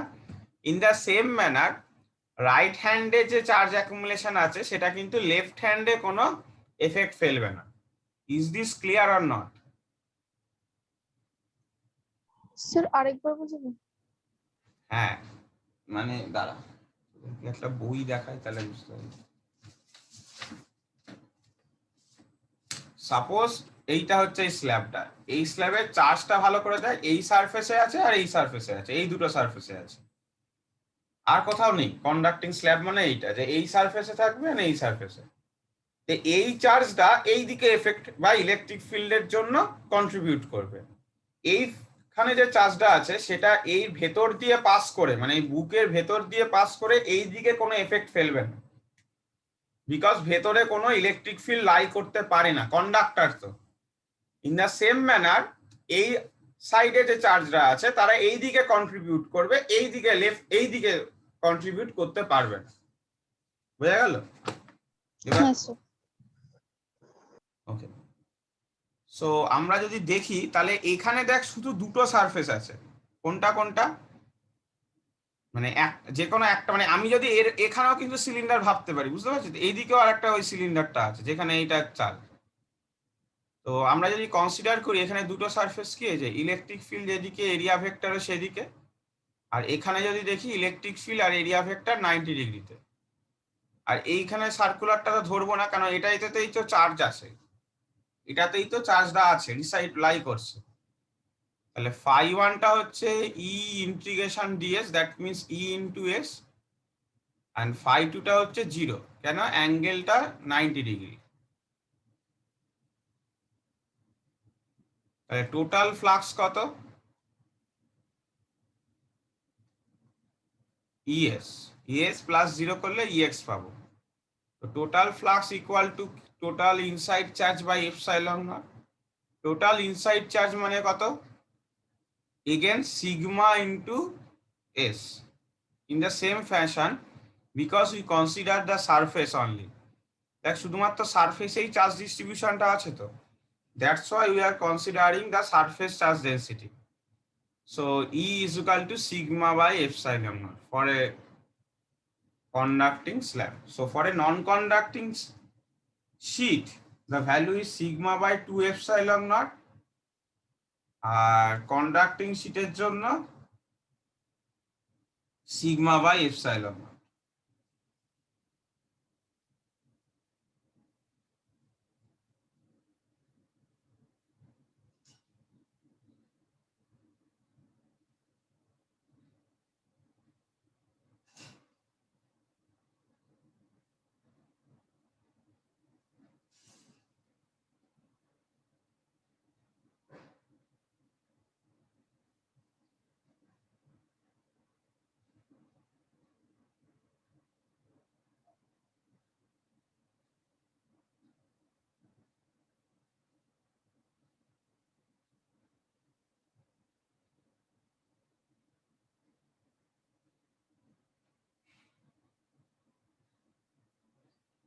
So the Gauss's theorem is complete. Okay. এখন নেক্সট হেডিং, মানে অ্যাপ্লিকেশনটা শেষ হয়ে গেল। Next heading is equipotential surface. Next heading is equipotential surface, and that is the last topic of electrostatic phenomena, that is electric field and potential. In the next class আমরা কিছু অঙ্ক solve করব and অনেক বডির ক্ষেত্রে potential and electric field বার করা শিখব বিভিন্ন চার্জ ডিস্ট্রিবিউশনের জন্য। And then in the next class we will go to the next chapter, that is known as capacitor. Okay, capacitor কিন্তু ইলেকট্রোস্ট্যাটিক্স এর মধ্যেই, ইলেকট্রোস্ট্যাটিক্স এর মধ্যে তিনটে চ্যাপ্টার আছে: basic phenomenon, electric field, electric potential, Gauss's theorem, and then the last topic is capacitor. তো আমাদের basic phenomena first ক্লাসে কমপ্লিট হয়েছিল, ফিল্ড অ্যান্ড পোটেনশিয়াল নেক্সট দুটো ক্লাসে কমপ্লিট হয়েছিল, অ্যান্ড দিস ক্লাসে আমাদের এই ক্লাসে গসেস থিওরেমটা কমপ্লিট হয়ে যাচ্ছে। সো মোটামুটি ইলেকট্রোস্ট্যাট কিন্তু 15th মে এর মধ্যে শেষ হয়ে যাবে। সো মে এর লাস্ট উইকে কিন্তু ইলেকট্রোস্ট্যাট এক্সাম থাকবে, ওকে?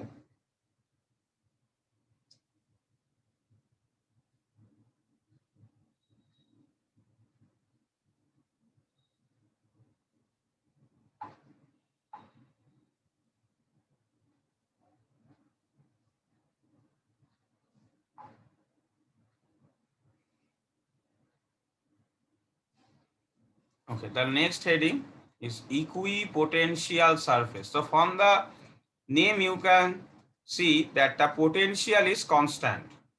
Okay.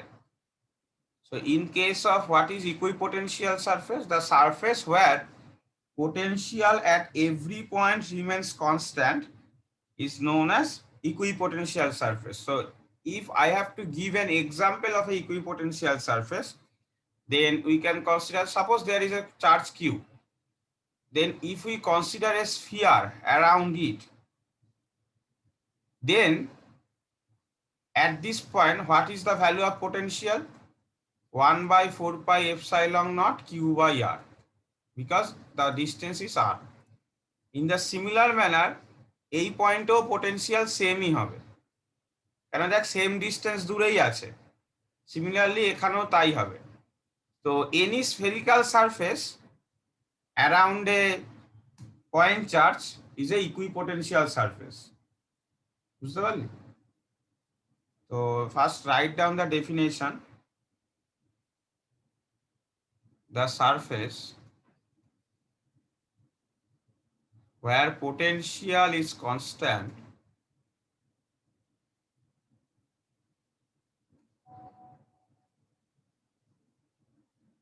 is known as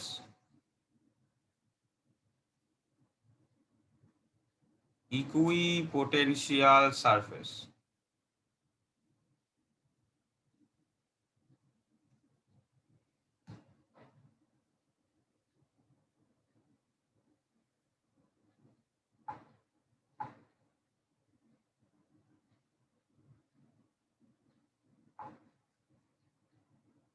So example that any spherical surface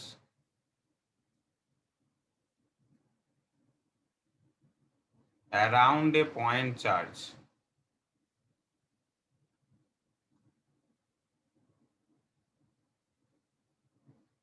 is known as equipotential surface. So the most important proof যেটা এখান থেকে আসে, যে proof that electric lines of force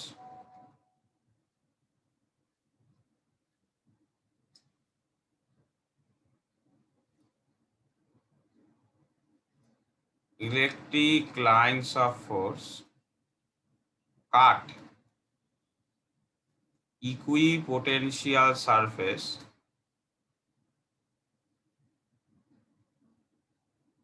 at 90 degree, or you can, মানে এটা perpendicularly কাট করে, এই কোশ্চেনটা আছে।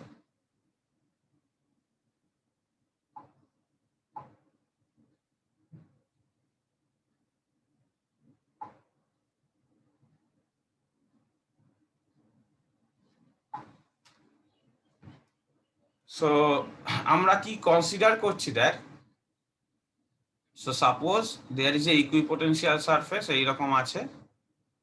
তো আমরা কনসিডার করছি সাপোজ দ্যাট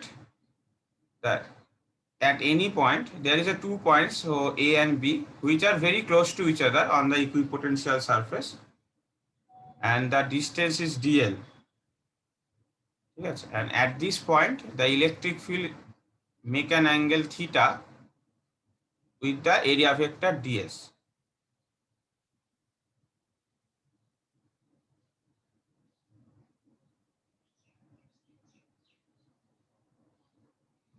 না, ds ধরিস না, সরি উল্টো দিলে। Suppose a charge is taken from the point A to B.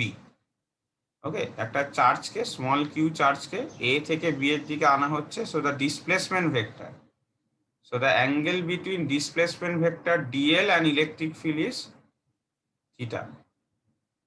So the angle between electric field and displacement vector is theta.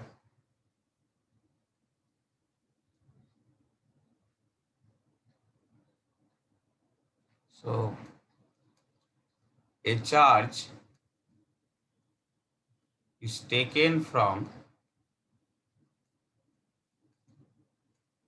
point A to point B.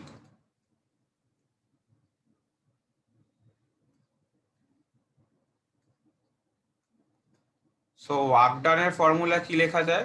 Q into potential difference. এটা আমরা electric potential যেদিন পড়েছিলাম সেদিন দেখেছিলাম।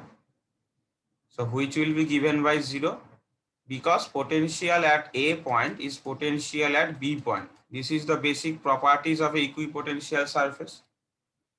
Now mechanically আবার যদি work done এর formula আমরা বার করি,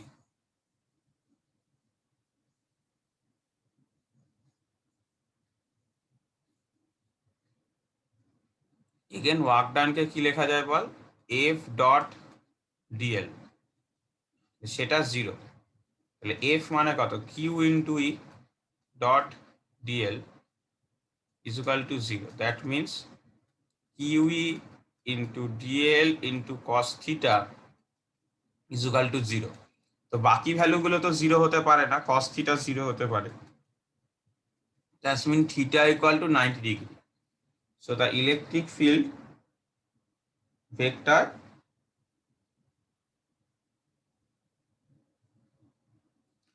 তার সারফেসের সাথে 90 ডিগ্রিতে অলওয়েজ কাট করবে। ওকে, কোনো কোশ্চেন থাকলে বল।